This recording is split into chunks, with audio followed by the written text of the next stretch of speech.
السلام عليكم ورحمة الله وبركاته. ازيكم عاملين ايه؟ يا رب يكون دايما بخير. وصفتنا النهاردة وصفة تغطية الشيب، والنتيجة ما شاء الله ما شاء الله هتطلع معاكي روعة روعة من اول مرة.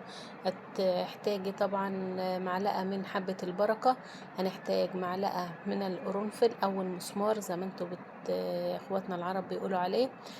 كل حاجة محتاجاها هتلاقيها عند العطار. تحتاجي معلقة من الشاي الاسود او الاحمر انتوا بتسموه برضو. هنحتاج كوباية من المية من فترة من الحنفية. هنرفع كل ده على النار.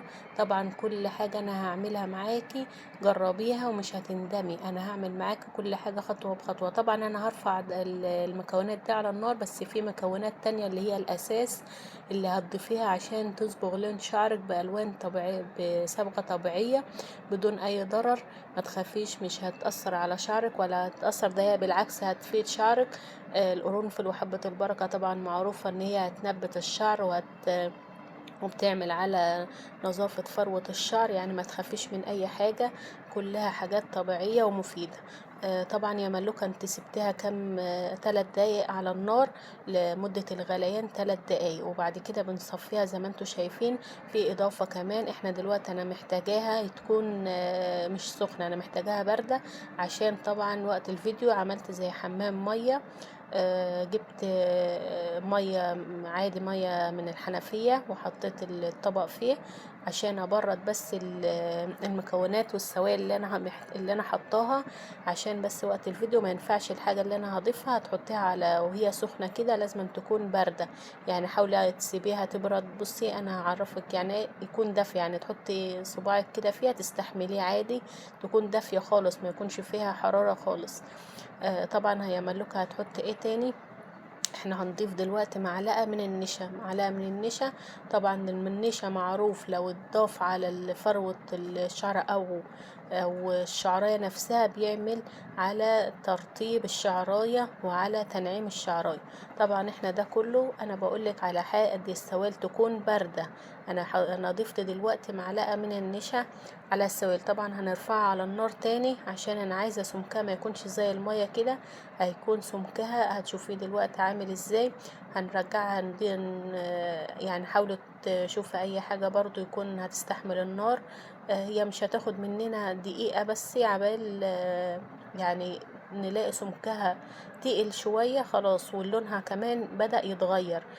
طبعا المواد دي طبيعية جميلة مفيدة، احسن ما تصبغي شعرك وكمان شهر شهرين ترجعي تاني الشيب يطلع تاني وبيتكاثر. يعني بدل ما كانت شعرية او 2 او 10 بيبدأ ان هو يبقى في الشعر كله. المكونات ديت والوصفة ديت لو انت دمت عليها مثلا كل مرة في الاسبوع مرة، هتلاقي جمال في شعرك، وكمان هتلاقي تقل كمان في الشعر ونظافة كمان في فروة الرأس.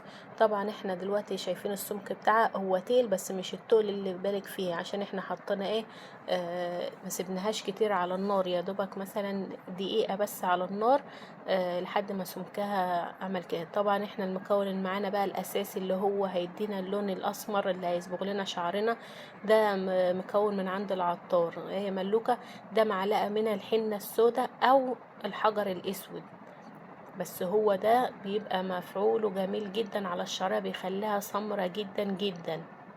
وطبعا المكونات اللي احنا حطيناها هي هتفيد معانا مع الحنة او الحجر الاسود، ده موجود برضو عند العطار. ساعات بيبقى معانا حجر او انت هتجيبيه ناعم، قولوا له انا عايزة مثلا ب10 جنيه حجر ناعم، هيديك خدي منه معلقة. او حنة يكون مضمونة، يكون حنة سودا بس يكون مضمونة مجربة على الشعر ان هي بتصبغ الشعراية وحلوة. هنضيفها كمان ايه مع المكونات اللي احنا ضفناها والسوائل اللي احنا شايفين لسه هي شوية كده كمان هتتقل كمان معانا، بس احنا مش عايزينها تتقل قوي، احنا عايزينها يكون سايلة شوية عشان نعرف نمسك خصلة خصلة في الشعرية. هي مش زي الحنة، هي ديت حاجة سايلة يعني انت هتقسمي الشعرايه، هتاخدي شعرايه شعرايه، خصل خصل، هتمسكي بيها. انا عامله كميه، حاولي ان انت تضاعفي الكميات اللي انا عملتها. يعني ممكن بدل كوبايه الميه تبقى كوبايتين، معلقه حنه تبقى معلقتين، يعني عشان تبقى على قد طول شعرك. انا عملت لك الوصفه وانت على طول شعرك. هتسيبها قد ايه يا ملوكه بعد ما نحطها على شعرنا؟ هتسيبها ساعتين. بعد الساعتين هتغسليها. ما تغسليش بالشامبو اول حاجة، يعني حاول ان انت ما تغسليش بالشامبو، حاول ان انت تغسلي بمية، وبعد كده بعد شوية تغسليها ببلسم عشان اللون بس يفضل ثابت معانا شوية لتاني يوم. وبعد كده اغسلي بشامبو براحتك، ما فيش اي مشكلة. دوم عليها مرة في الاسبوع وتعالي قولي لي يا ملوكة النتيجة تحفة تحفة تحفة. وكمان هتبقى فايدة كمان معاك للشعراية، وكمان هتصبغ معاك الشعراية ومش هترجع لك الشيب تاني. وان شاء الله يكون الفيديو عجبكم. ما تنسوش تصلوا على حبيبك النبي. اللهم صل وسلم وبارك عليك يا حبيبي يا رسول الله. وما تنسيش تحط لي لايك واشتراك عسل زيك كده، وتدعي لي دعوة حلوة من قلبك. وان شاء الله هعمل لك فيديوهات اكتر، تابعيني عشان في فيديوهات تانية جميلة جدا جدا. وان شاء الله يكون انا بفيدكم بالفيديوهات اللي انا بعملها، ويا ريت تجربوها وتقولي لي تحت في الكومنتات انت عملت ايه. مع ألف سلامة.